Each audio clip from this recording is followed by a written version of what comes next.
Porque estamos orgullosas de que nos llamen brujas. Hoy tenemos un programa súper especial en donde conoceremos muchos detalles, historia, también cómo se puede acoplar todo lo que pasaron esas mujeres en aquella época con la época actual, con nosotras y también con el feminismo. Y para eso tenemos en esta mesa de Blooming hoy muy especialmente a Adriana, junto con Ana y conmigo. Ella es antropóloga, también bruja, es investigadora social y nada más y nada menos que la directora del Centro Holístico Mandrágora. Y muchísimas gracias por acompañarnos hoy. Gracias por la invitación, muy honrada de estar acá en este espacio y compartir con ustedes, mujerones y brujas, también en estos espacios que son tan necesarios para poder conversar y compartir un poquito de todo, ¿verdad? Adri, muchas gracias. Aparte que nos vas a venir a desmitificar un montón de cosas, mitos, ¿verdad? A venir a explicar tantos tabúes que existen ahora, Bruji, ¿verdad? Sí, tanta, como yo decía hace un rato, lo peyorativa que tiene el significado de bruja, ¿verdad? Cuando más bien estas mujeres fueron increíbles y justamente por eso fueron tan perseguidas y tan matadas y todo por lo grandiosas que eran y brillantes. Pues sí, la palabra bruja tiene un gran peso, ¿verdad? Y podemos agarrarlo desde la etimología, desde el constructo social y demás, pero la palabra en sí tiene un gran peso y también tiene una ambivalencia, ¿verdad? Está como decía Ana, que fueron mujeres, somos mujeres poderosas, conocedoras, y por otro lado está, ¿verdad? Todo el contexto peyorativo de una mujer mala, de una mujer que se vincula, ¿verdad?, con ciertas prácticas no tan moralmente correctas, en fin, ¿verdad? Podemos verlo desde diferentes aspectos, desde diferentes áreas, pero la palabra es bruja, existen, existimos, y pues bueno, aquí lo que queremos hacer es el cambio justamente. Y por eso hoy está Adri también para explicarnos. Adri, hablando de eso, yo quería hacerte esta pregunta, y es así como ya una introducción personal, ¿verdad?, para conocerte. ¿Cómo te autodefinís? Como exactamente acabas de decir, como una bruja en el contexto moderno. ¿Y qué significa para vos esta palabra? Bueno, para mí, para Adriana, ser bruja es encontrarme y reconocerme en todos mis aspectos, desde mis luces y mis sombras. Es reconocer el poder que hay en mí, la fuerza que hay en mí, y también poder ser guía y camino para otras mujeres y otras personas que andan buscando justo, ¿verdad?, ese camino donde encajar. Entonces, para mí, bruja es una mujer, es una persona que se conoce a sí misma, que estudia, que tiene el valor de enfrentarse a los demás y de defender sus ideales y sus convicciones. Y es curioso porque vos decís que en el contexto moderno, pero digamos que yo no le hallo mucha diferencia a lo que vivieron esas mujeres en aquellos tiempos ahorita, ¿verdad? Que es defender el derecho casi que a la vida, ¿verdad? Y a existir y a resistir. Digamos que las brujas resistieron un montón y nosotras seguimos resistiendo y luchando. Sí. Entonces el contexto en realidad cambia algo, sí, pero el contexto sigue siendo el mismo. Exactamente. Sí, podríamos decir que cambia en cronología, espacio-tiempo, ¿verdad? Pero la situación sigue siendo la misma. Si ponemos en una balanza lo que fue la cacería de brujas a mediados del siglo XV, a lo que es la cacería de brujas actual, las condiciones son las mismas. Los motivos y los argumentos son los mismos. Los cazadores, los perseguidores son los mismos, ¿verdad? Los verdugos, nada más que ahora nos enfrentamos a otro tipo de torturas y otro tipo, ¿verdad?, de flagelaciones, pero viene siendo el mismo. Pero si vemos desde un contexto histórico, lo que es la brujería como tal, podemos vincularla muy cercanamente a los sistemas de creencias.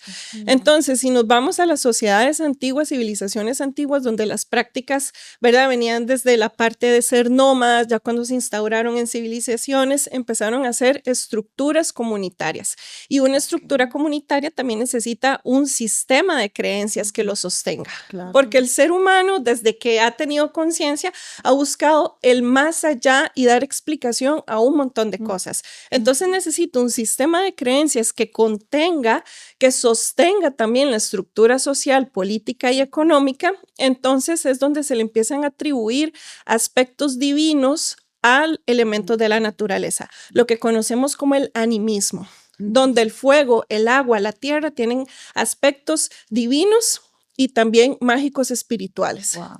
A raíz, ¿verdad?, de esos aspectos que se les da desde el animismo, entonces tenemos el dios fuego, la diosa agua, la madre tierra, el dios sol, la diosa luna y un montón de aspectos que van a variar de diferente cultura y diferente civilización.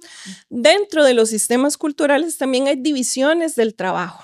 Lo que podríamos decir, algunas personas se encargan de los cultivos, otras se encargan del cuidado de las infancias y los adultos mayores, otras se encargan del cuidado de la cultura, de la palabra, la tradición oral, y por ende también habían personas encargadas de la salud, que está muy vinculada también a la práctica religiosa espiritual.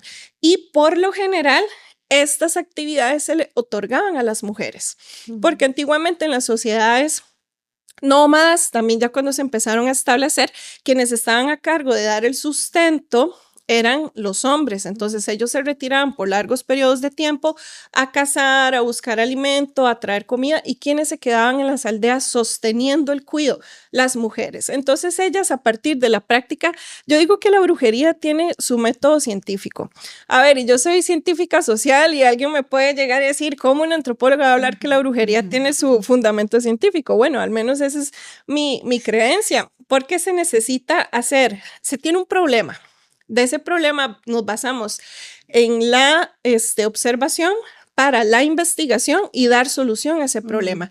Y ese problema lo podemos solucionar con plantas medicinales, lo podemos solucionar con alguna terapia corporal, en fin, ¿verdad? Todo lo que es la observación.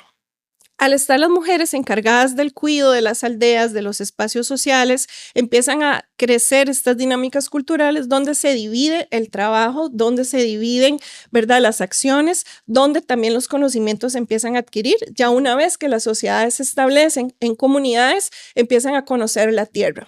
Empiezan a conocer los ciclos estacionales, cuándo llueve, cuándo se cosecha, cuándo se siembra, cómo la luna influye, cómo el aire influye, cómo la tierra. Entonces se va construyendo todo un sistema de creencias alrededor de la naturaleza como este ser divino que aporta lo fundamental para la existencia humana. Imagínense si hubiéramos seguido con eso. Sí. Ahora en la actualidad, Sí. O sea, hubiéramos logrado una armonía increíble, hasta se me paró el pelo, o sea, con la naturaleza, con el medio ambiente. Con todo. Hubiéramos aprovechado toda de la mejor manera. Wow. Sí, y por lo general, no quiero generalizar, muchas de estas sociedades seguían estructuras matrilineales, al ser las mujeres las conocedoras de la tierra, del espacio, pero y con esto no quiero decir que los hombres estaban excluidos, para nada, tenían una función muy importante, pero no había como esa competencia, ¿verdad? Y demás, y se daban los espacios. Entonces también es donde las culturas empiezan a crear sus propias leyes, sus propias reglas, sus propias creencias, y en algún momento de la historia pasamos del animismo al dogma. Cuando ya los elementos y espíritus de la naturaleza ya no tienen esas cualidades, esa alma, y más bien se le empiezan a dar cualidades humanas a las deidades. Y es ahí donde se me viene a la mente toda la historia del panteón griego y romano, que son historias, ¿verdad? De que va a ser un drama de ¿verdad? Ahora de K-drama. Ajá, exacto. Que el otro que se enojó, entonces la mandó para el inframundo. Entonces la naturaleza deja de tener ese papel protagónico dentro de los sistemas de creencias y se les da nombre, figura, identidad humana y cualidades humanas a las deidades. Entonces pasamos de un animismo a un dogma. Y ya está en civilizaciones antiguas como las sumerias, mesopotámicas y demás, que también empiezan a construir sus sistemas de creencias. Ya aquí entra un tema político-económico, que es la expansión de los imperios, ¿verdad? Claro. El tiempo de conquista, de expansión, de control de la tierra. Entonces, si se expande el imperio, se expande la creencia. Entonces, algunos pueblos, comunidades adoptan esas creencias y empiezan a incorporar en las propias sus panteones y sus deidades. Y cuando decís que pasa del se me va la palabra, animismo al dogma, quiere decir que entonces ya no se le daba el valor a la naturaleza, sino que ya pasaba a ser, digamos, tal vez. ¿O a qué te referís? ¿Cómo puede ser un ejemplo? No valor, pero si yo tenía la diosa agua, la diosa de las aguas dulces, ya no va a ser la diosa de las aguas dulces y le vamos a poner un nombre Afrodita, no es de aguas dulces, es de aguas saladas. Claro. Pero, por ejemplo, ya no se le veneraba potencialmente al mar ni a las aguas saladas como tal, sino ahora tiene un nombre, es Afrodita o es Venus. Y entonces también se empiezan, yo me imagino, ver a los panteones religiosos como un edificio corporativo. Está el departamento de contabilidad, está el departamento de comunicación, está el departamento de no sé qué. Así también se definía la estructura religiosa. Están los dioses para el amor, los dioses para el trabajo, las deidades para la justicia, las deidades del inframundo, las deidades de la vida, las deidades de la muerte, las deidades de la maternidad, en fin, como muchos departamentos, y entonces se fueron ubicando las deidades. Entonces a esta le vamos a poner este nombre, a esta le vamos a poner este otro nombre, y por eso muchas de las civilizaciones antiguas comparten algunas deidades o características. Entonces viene el panteón egipcio con su diosa Isis, que representa la maternidad, representa la magia, representa lo oculto, y viene por otro lado el panteón griego, con Hécate, por ejemplo, que también representa la parte de la triple diosa, la triple feminidad. Entonces, bueno, se empiezan a compartir esas características. En algún momento de la historia, ¿verdad? El dogma y el poder. Bueno, de hecho también acá es importante recalcar que cuando se pasa del animismo al dogma, también se pasa a una estructura política importante. Entonces ya empiezan las jerarquías. Entonces ya no hay una igualdad entre la comunidad, ese colectivo, sino ya hay una jerarquía que se tiene poder basado en el poder adquisitivo y por ende el poder del conocimiento. Entonces, ciertos conocimientos que en algún momento fueron del colectivo pasan y son reservados solo para aquellas élites, clases que tienen cierto poder adquisitivo en tierra, cierto poder adquisitivo, ¿verdad?, en los bienes de consumo para esas civilizaciones. Entonces, al estar el conocimiento retirado de la mayoría de personas, entonces empiezan a asignar esos roles y puestos de poder a, ¿verdad?, de las argollas, ¿verdad? A los compas, a los que están cercanos.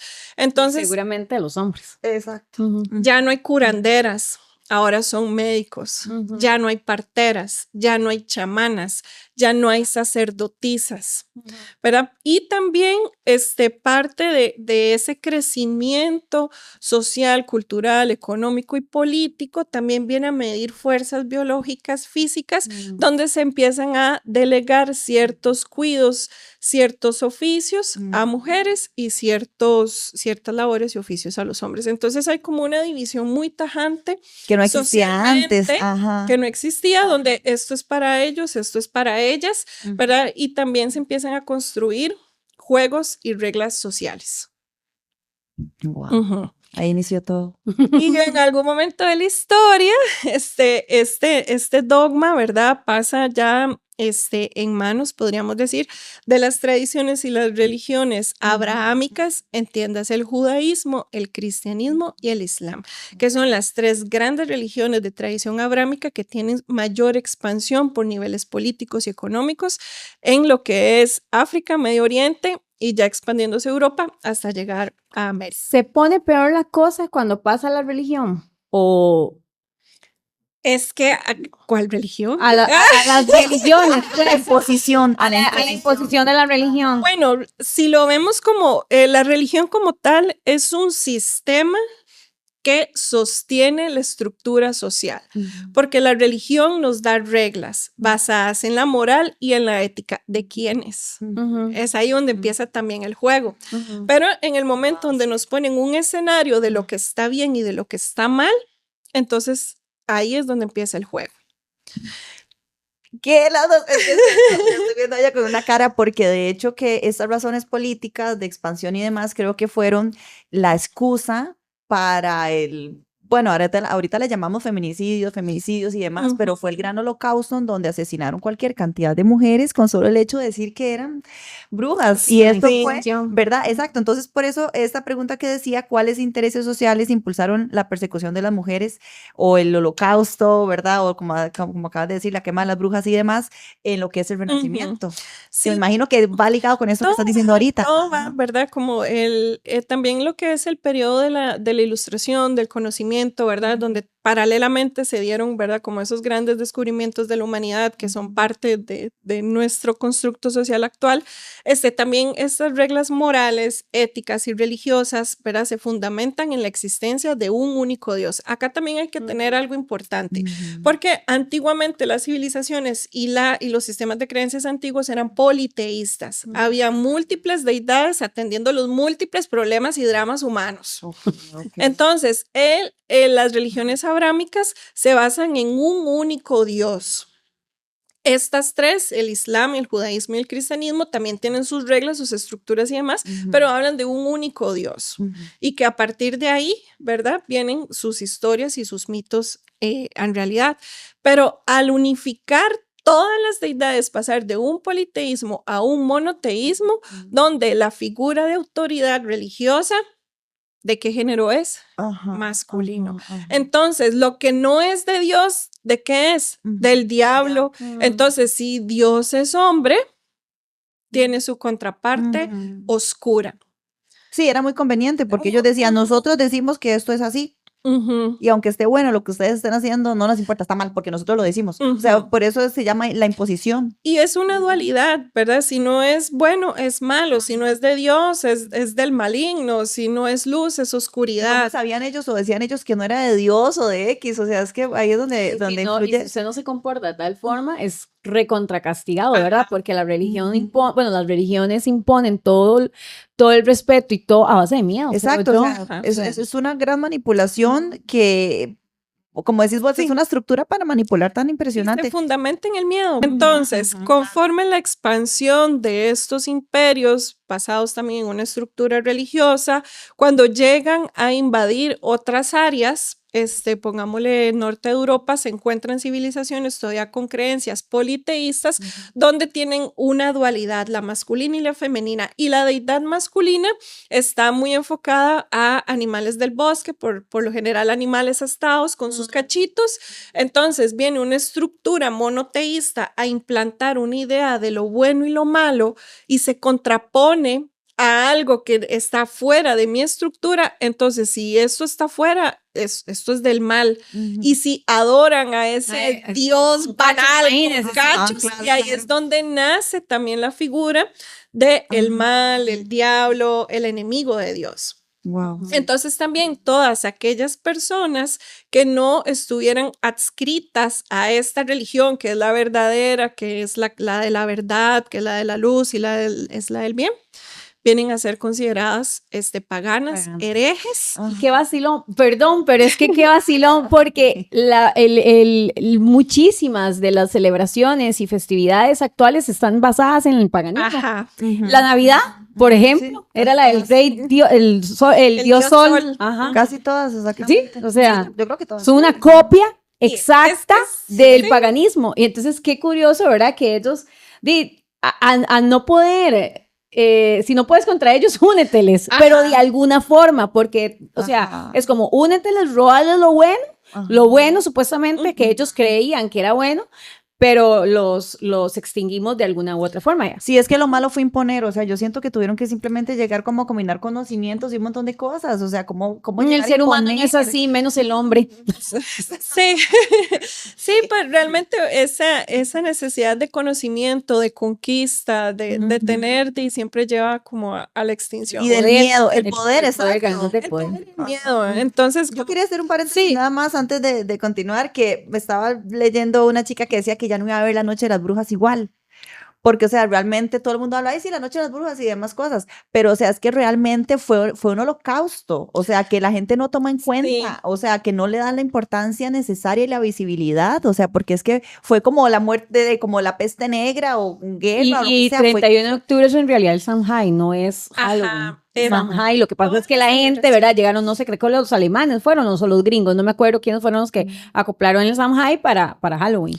Sí, pero es que sí, yo digo que hay que ser visibilizada esa parte de la historia, porque tras de todo, como que lo venimos arrastrando con el montón de femicidios que hay, ¿verdad? Diariamente, o sea, eso es como algo, no sé, como una maldición, no, cancelado, pero, o sea, qué impresión, porque hay que visibilizarlo, siento yo. Sí, Claro, la importancia que porque como decía Orana, si no puedes contra el enemigo, úneteles. Entonces, al tener una resistencia, al acoplarse, es como, bueno, ok, bueno, agarremos estas celebraciones, y hay registros históricos, arqueológicos, que sobre los templos autóctonos de las civilizaciones construyeron los templos católicos, islámicos, judíos, porque era, ¿verdad?, centros de poder.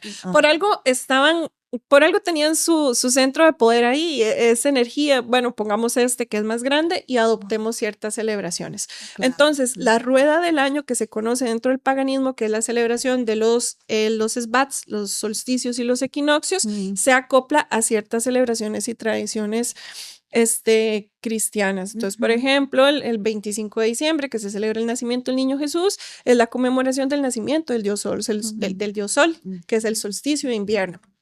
31 de octubre, la última cosecha, donde nos preparamos para el invierno, donde se conectan, ¿verdad?, con las otras energías. Bueno, corrámoslo un poquito y hagámoslo el día de los santos y los muertos, ¿verdad? Bueno, sí, que conmemora el 2 de noviembre, claro, ¿verdad?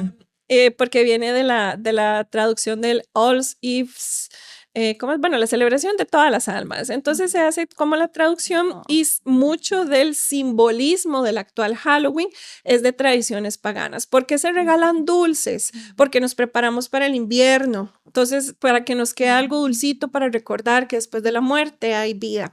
Porque encendemos velas para guiar a los espíritus que nos acompañan y que recordamos con amor a su camino a casa. Entonces está muy cargado de simbolismo. Pero por allá de los años 1400, al finalizar la Edad Media, entre el siglo XV y el siglo XVII, se da el boom de los demonios. Entonces está el demonio de la mala ortografía, el demonio de los malos pensamientos, de la procrastinación, ¿verdad? Y todos esos demonios que pueden habitar en la actualidad.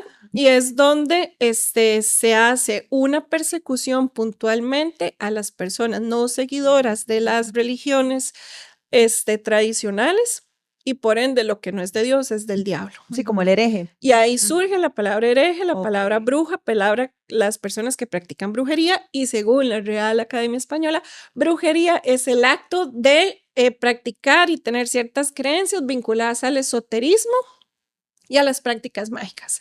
Entonces, cualquier persona que no sea afín a esta religión, a esta estructura, con estas prácticas y estas creencias, es hereje, por ende, bruja. Pero por ende, muerte. Exacto, pero es que qué increíble, porque yo estaba viendo la lista, que hay un libro, un manual, ¿verdad? Ahorita se me va el nombre, pero lo voy a pasar aquí por la pantalla. El Maleus Maleficarum. Ah, bueno. Se escribió en 1497, si no me equivoco, por dos señores alemanes que hicieron un manual de cómo identificar a una bruja. Pero es que lo que decía era simplemente una excusa para matar mujeres. Un lunar. Si tenía un lunar, ya era bruja. Si se reunía con otras mujeres, era bruja. Si tenía conocimientos en herbolaria, era bruja, porque ese conocimiento se reservaba solo para ciertas personas con cierto poder adquisitivo y de cierto género. O sea, y las mataban. Si era muy bonita, era bruja. Si era muy fea, era bruja. Si tenía buena cosecha, era bruja. Si se enfermaban, era bruja. Entonces, ¿verdad? Todo fue una persecución a lo ajeno y a lo diferente. Y ni tan diferente. Diferente tan ajeno. ¿A quiénes? Porque sí, ¿verdad? ¿A quiénes? Y vivían no vivían en un mismo sector, evidentemente. O sea, llegaron de otros lugares a imponer. Lo que es la cacería de brujas tuvo un mayor impacto en lo que fue Alemania y en España, principalmente. Y ese manual fue el segundo libro que vendió más copias después de la Biblia. Increíble. Si quieren llevarse un colerón, se lo recomiendo, chiquillas, léanselo, porque, ¿verdad? Cada cosa, el hablar en público, el cantar en público, el hablar un idioma diferente al autorizado. Bueno, y si ponemos esto uno dice, ay no, qué retrógrados, pero si ponemos esto en el contexto actual, donde las mujeres en Irán actualmente se está pasando una ley donde se les censura completamente, pero estamos hablando de una nueva cacería de brujas. Es increíble. Sí. Cuando las mujeres denuncian una agresión y se le es señalada, es una cacería de brujas.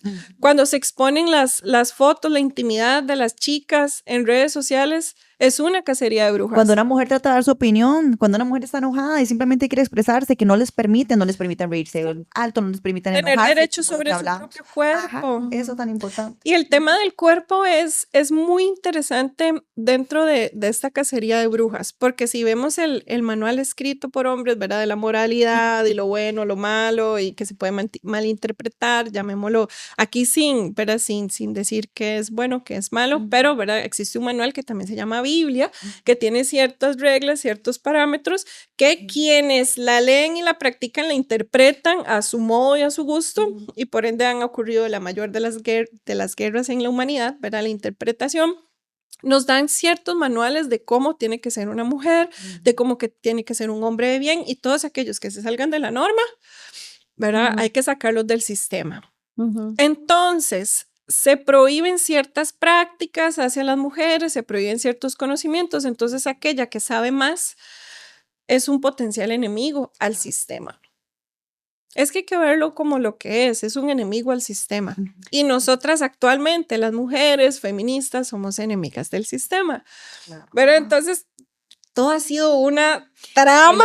El otro día, hablando vos de eso, el otro día decía mi hermana es jefa de un departamento, y ella decía que para cuando ella tenía una reunión con sus jefes y con sus compañeros de trabajo, tenía que prepararse y hacer una preparación casi perfecta para que no pudieran decirle que algo estaba malo. En cambio, un hombre la tiene más fácil. Sí, y es de verdad que la tiene más fácil. Los hombres nada más explican y ya le creen. A las mujeres no. Las mujeres tienen que dar todo el detalle, tienen que prepararse el quíntuple para que de verdad les crean, y no pueden fallar. No, están buscando la mancha. No pueden fallar. Entonces, eso que decís vos es tan cierto, ¿verdad? O sea, son muchas persecuciones que nos siguen dando, y nada más que actualizadas, pero sí, lo mismo. Exacto, y la cacería de brujas, eso no está en los libros de historia, y tal vez ahí me la voy a jugar diciéndolo. La cacería de brujas fue el mayor feminicidio de toda la historia. Debería estar en los textos. Mujeres, también hombres diferentes. Aquellos que no querían seguir la estructura de control, ¿verdad? Machocentrista, falocentrista, en una sociedad donde los deberes, el sistema económico, ¿verdad? Todo giraba en nombre y, ¿verdad? De ciertas personas privilegiadas. Actualmente, bueno, no nos vayamos muy largo, chicas, fue hasta 1949 que a las mujeres se les dio el derecho al voto en Costa Rica. ¿Por qué? ¿Por qué no participar de las decisiones políticas, de las decisiones sociales? Porque desafiamos el sistema. Porque se piensa de una forma diferente, se proponen las cosas diferentes, y eso, ¿verdad? No funciona. Hasta hace poco se hablaba de la paridad de género dentro de los partidos políticos. O sea, entonces, imagínense, no nos vayamos muy lejos. Hasta este momento, una todavía se cuestiona y tiene que decidir sobre su propio cuerpo, sobre sus derechos sexuales y reproductivos. Se pone en debate la salud de las mujeres, ¿verdad? En grupos de hombres, en grupos de religiosos, sí, que toman decisiones que no les conciernen, o sea, no se toman atribuciones que no les conciernen. Sí, y bueno, yo el otro día leía, cambiando un poco de tema, que todavía hay mujeres en Brasil, creo que las están matando por ser brujas, de verdad que sí, digamos, las creen brujas. Sí, brujas, digamos, en el contexto de ese tiempo, hace muchos años. Claro, pero eso está terrible. Sí, no solo en Brasil, de hecho Centroamérica, en Nicaragua, Guatemala, Colombia, hay casos actuales de mujeres que literal las queman, o sea, les echan gasolina y las queman por brujas, porque esto tampoco queda aquí, ¿verdad? Hubo toda una cacería, hubo toda una persecución, hubo todo un proceso de reprimir los conocimientos, y también, o sea, era una cuestión de vida o muerte. Prefiero quedarme callada, prefiero quedarme sin conocimiento, prefiero quedarme dentro de mi espacio privado, entiéndase casa, porque es mi vida. Entonces eso también relega a las mujeres al espacio privado. ¿Y quiénes tienen voz y participación en el espacio público? Los hombres. Claro. Porque, ¿verdad? Una por miedo, como dicen, calladita más bonita. Es que tampoco permitían que se reunieran porque decían que eran brujas, porque entonces así hacían los calabres. Entonces las mujeres no se podían reunir ni hablar entre ellas. Y a pesar de que ya en los años 50 hubo como, de hecho fue este señor Gerald Garner, que es un escritor y como referente en lo que es ya la tradición neopagana, entiéndase Wicca, es donde él toma el concepto de bruja, witch, y se reivindica a partir de ahí. Okay. Entonces es a partir de la década de los 70s también donde viene toda la revolución hippie, donde también se cuestiona el estado capitalista, ¿verdad? Y se hace todo el movimiento contracultural hippie y demás, donde también ellos empiezan a cuestionar sus sistemas de creencias, su forma de amar, su forma de relacionarse, y se reivindica la palabra bruja y se reivindican otras tradiciones religiosas. Entonces, en los 70s, donde tiene 50s, ¿verdad? Se retoma y se trae a discusión otra vez la palabra, porque en Inglaterra la brujería es delito y en Costa Rica, ¿ustedes sabían eso? Que la brujería es delito en Costa Rica. No. No, yo no sabía. Nos van a censurar. Algo desactualizada y un poquito retrógrada esa ley, pero existe como por ahí un vacío legal. Entonces, se reivindica la palabra, las prácticas. En los 70s empieza a aflorar, los 80s se empiezan a ver brujas en la televisión y es donde salen las series de Hechizada, Mi Bella Genio. Entonces se visibiliza una mujer con poder, pero si lo ponemos en retrospectiva y vemos, ¿verdad? El discurso de los medios, ajá, es una bruja, tiene poder, qué chiva, es una genio, pero la genio vive en la botella de quién. Y Samantha es la esposa de quién, está, ¿verdad? Pero y ella está a función de alguien y este alguien es evidentemente pero se visibiliza. Después pasamos a los 90, donde ya se muestra, ¿verdad? Una figura de una bruja ya más revelada. Entonces tenemos estas series de Buffy la Cazavampiros, tenemos la serie de Hechiceras que eran las hermanas, pero entonces se ha ido abriendo camino hasta la actualidad, que ya hay como todo un movimiento de mujeres que de hecho están las consignas, somos las nietas de las brujas que no pueden amar, a reivindicarse, ¿verdad? Tanto en sus sistemas de creencias, en su forma de vestir, en su forma de pensar, en su forma de amar, en su forma de expresarse. Y algo muy importante es el reconocimiento y la reivindicación del cuerpo territorio. De entender que nuestra trinchera de batalla número uno es nuestro cuerpo. Y entonces el sistema capitalista, si tiene control sobre los cuerpos de las mujeres, tiene control sobre todo. Wow. Y entra en juego acá también el control del cuerpo sobre las mujeres y sobre sus derechos reproductivos y la natalidad por una cuestión de mano de obra que sea funcional al sistema capital. Wow. Tal cual. Adri, bueno, a mí me explotaste el cerebro, Bruji, yo no sé, Bruji estaba demasiado emocionada con que vinieras. Ay, ya entendí por qué. Bruji, ¿algo más para decir? No, nada, que la busquen en La Mandrágora, mis hijas son fan de ella, sí. Nosotros hemos ido a varios mercaditos, de hecho Vale ha comprado un montón de libros ahí, cositas, Vale. Y también sí, Vale que es brujísima, más bruja que yo creo. Y ella tiene una escuelita de brujas. Sí, por eso también quería que Adri nos contara más o menos, porque eso viene en el segundo podcast. Bueno, se nos hizo un poquito largo el tema, vamos con el segundo podcast, que Adri también nos va a contar lo que hacen en el Centro Holístico Mandrágora, que pueden encontrar ustedes ahí. Y porfa, Adri, ¿dónde te podemos contactar a vos? Bueno, La Mandrágora se ubica en San Pedro Montes de Oca, ahí cerquita de la Plaza Roosevelt. Nos pueden encontrar en redes sociales como La Mandrágora Centro Holístico en Instagram, Facebook y en TikTok. Y parte de nuestra misión como brujas es ir derribando mitos. Entonces La Mandrágora se ha especializado como una casa de formación y de enseñanza en el conocimiento tradicional. Entonces, si hay alguna brujita o brujito por allá perdido que se siente solo, sola, llegue a La Mandrágora porque ahí va a encontrar su aquelarre. Ay, me encantó. Gracias, Adri. Un gusto, gracias. Gracias por acompañarnos. Entonces, bueno, yo me quedo con vos para el siguiente podcast. Ana, gracias también por súper emocionante. Los voy a ver cuando ya salga. Sí, Ana, es que tiene una reunión, una mujer muy ocupada. Sí. Bueno, muchas gracias, chicas. Gracias también a ustedes por acompañarnos en una edición más de Blooming Latinoamérica. Volvemos con el segundo podcast a sacarles del montón de dudas que yo sé que por ahí pueden tener. Nos vemos.